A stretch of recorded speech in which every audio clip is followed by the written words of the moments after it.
সম্মানিত এইচ টিভির সুধীয় দর্শকবৃন্দ, আসসালামু আলাইকুম।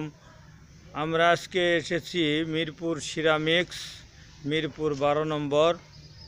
এখানে আমাদের সৌদি খেজুর নার্সারির অটো টপ তৈরিতে আমাদের এইসব ইটের দরকার হয়। সেজন্য আমরা আজকে এই ইট সংগ্রহ করার জন্য এখানে এসেছি। অনেক বড় একটা কারখানা, এখানে বিভিন্ন ধরনের এই ডেকোরেশন ইটা আছে। আর আমরা এই ইটাগুলো আমরা আজকে সংগ্রহ করলাম। এগুলো আমাদের টপ তৈরির কাজে লাগে। এখানে শত শত হাজার হাজার ইট গ্যাসে পোড়ানো হয় ইটগুলো। এই অনেক এগুলো সিলমোহর করা আছে এই যে। আর এই ফ্যাশনেবল ডিজাইনেবল যত আছে এগুলো থেকে তৈরি হয়। এগুলো